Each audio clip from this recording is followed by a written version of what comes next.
ಈ ಬಾರಿಯ ಮೈಸೂರು ದಸರಾದಲ್ಲಿ ಕಂಬಳ ಆಯೋಜನೆ ಮಾಡೋ ವಿಚಾರವಾಗಿ ಪರ ವಿರೋಧ ಜೋರಾಗ್ತಾ ಇದೆ.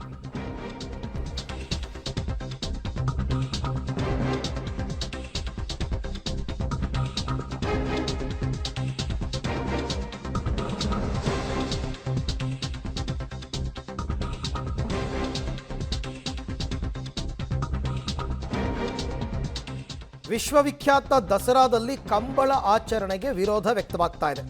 ಇವತ್ತು ಮೈಸೂರಿನಲ್ಲಿ ಪರಿಸರವಾದಿಗಳು ಮತ್ತು ರೈತರು ಪ್ರತಿಭಟನೆ ಮಾಡಿದ್ದಾರೆ. ಅದು ಏನು ಕಂಬಳ ನಡೆಯುವ ಸಾತ್ಗಳ್ಳಿ ಅಂತಂದ್ಬಿಟ್ಟು ಗುರುತಿಸಿದಾರಲ್ಲ ಜಾಗ, ಅಲ್ಲೇ ಪ್ರೊಟೆಸ್ಟ್ ಮಾಡಿದ್ದಾರೆ. ಯಾಕೆ ಅಂದರೆ ಈ ಕಂಬಳಕ್ಕೋಸ್ಕರ ನೂರಾರು ಮರಗಳನ್ನು ಕಡಿತಾ ಇದ್ದಾರೆ. ಬೇಡ, ಆ ಮರಗಳನ್ನು ಕಡಿಯೋದು ಬೇಡ, ಪರಿಸರಕ್ಕೆ ಧಕ್ಕೆ ಆಗುತ್ತೆ, ಹಾನಿ ಆಗುತ್ತೆ ಅಂತ ಪ್ರೊಟೆಸ್ಟನ್ನು ಮಾಡಿದ್ದಾರೆ.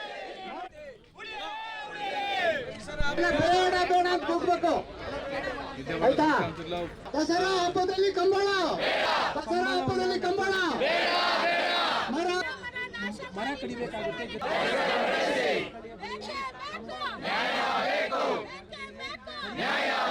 ಕಂಬಳ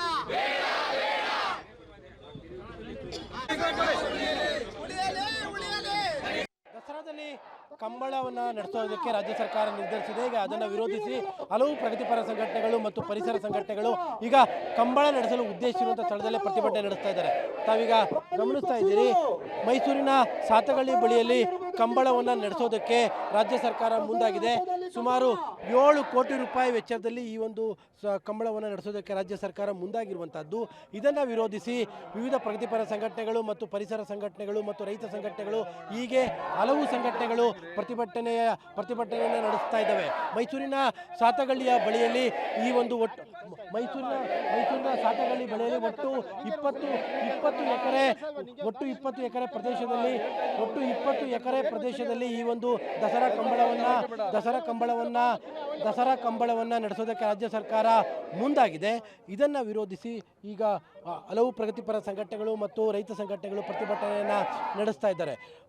ಸಾತಗಳ್ಳಿಯಲ್ಲಿ ಗುರುತಿಸಿರುವಂತಹ 20 ಎಕರೆ ಪ್ರದೇಶದಲ್ಲಿ 150ಕ್ಕೂ ಹೆಚ್ಚು ಮರಗಳಿದ್ದಾವೆ. ಹೀಗಾಗಿ ಈ ಒಂದು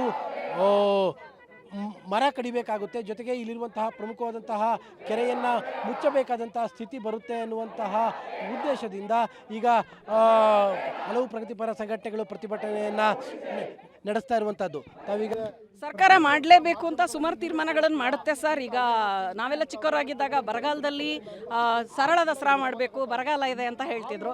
ಈಗ ಬರಗಾಲಕ್ಕೇನ್ರಿ ಬರ್ತದೆ ಹೋಯ್ತದೆ, ಅದ್ರ ಪಾಡ್ಗದು ನಾವು ಹಂಗಂತ ಸರಳ ದಸರಾ ಮಾಡೋಕ್ಕಾಗತ್ತಾ? ಮಾಡೋಣ ಅದ್ದೂರಿಯಾಗಿ, ನಮ್ಮ ಕಾಲದಲ್ಲಿ ಅದ್ದೂರಿಯಾಗಿ ಆಗಬೇಕು ಅನ್ನೋ ತೀರ್ಮಾನ ಅವ್ರು ಮಾಡಿದ್ದಾರೆ. ಮಾಡಲಿ, ಅದ್ದೂರಿಯಾಗಿ ಮಾಡ್ತೀರಾ ಏನು? ಆದರೆ ಇರುವ ಬಜೆಟ್ಟಿನ ಜೊತೆ 8 ಕೋಟಿ ಹೊಸ ಬಜೆಟ್ ಹಾಕಿ ಈ ಕಂಬಳ ಮಾಡ್ತಿದ್ದೀರಿ. ಮತ್ತು ಬೆಂಗಳೂರಲ್ಲಿ ಒಮ್ಮೆ ಕಂಬಳ ಆಯೋಜನೆ ಆಗಿತ್ತು. ಆಗ ಕೋಣಗಳು ಬಹಳ ಕಷ್ಟಪಟ್ಟವು. ಆ ಪ್ರಯಾಣ ಸರ್ಕಾರ 157 ತಾರೀಕಿನಲ್ಲಿ ಬರ ಪೀಡಿತ ಅಂತ ಘೋಷಣೆ ಮಾಡ್ತಾ ಇದ್ದಾರೆ. ಇದನ್ನು ರಾಷ್ಟ್ರೀಯ ವಿಪತ್ತು ಅಂತ ಘೋಷಣೆ ಮಾಡಿ ಅಂಥೇಳಿ ರಾಜ್ಯ ಸರ್ಕಾರ ಕೇಂದ್ರ ಸರ್ಕಾರಕ್ಕೆ ಮನವಿಯನ್ನು ಸಲ್ಲಿಸಿದ್ದಾರೆ. ಇವತ್ತು ಹಿಂಗಾರು ಫೇಲ್ಯೂರ್ ಆಗಿದೆ. ಎಲ್ಲ ಡ್ಯಾಮ್ಗಳು ಕೂಡ ನೀರು ತುಂಬಿಲ್ಲ.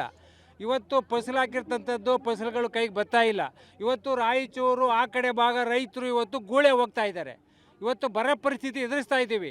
ಅದರಿಂದ ಈಗ ಎಲ್ಲ ಕಡೆ ಬರಗಾಲ ಬರೋದಕ್ಕೆ ಮುಖ್ಯ ಕಾರಣ ಏನಂತಂದರೆ ಮರ ಗಿಡ ಮತ್ತು ಏನು ಪ್ರಕೃತಿ ಸಂಪತ್ತನ್ನು ಹಾಳು ಮಾಡ್ತಾ ಇರೋದು. ಅದಕ್ಕೆ ಅಂತ ಬೇರೆ ಜಾಗಗಳಿದೆ, ಅಲ್ಲೋಗಿ ಮಾಡಲಿ. ಕೆಸರು ಗದ್ದೆಗಳು ಅಲ್ಲಿ ಇಲ್ಲಿ ಎಲ್ಲ ಇದ್ದಾವೆ. ಇಲ್ಲಿ ಯಾಕೆ ಮಾಡಬೇಕು? ಕೆರೆ ಮತ್ತು ಇಷ್ಟು ಮರಗಳೆಲ್ಲ ಕಡಿದ್ಬಿಟ್ಟು ಇಲ್ಲಿ ಏನು ಮಾಡಬೇಕು ಅಂತಂದರೆ ಇದು ಸಿಟಿ ಒಳಗಡೆ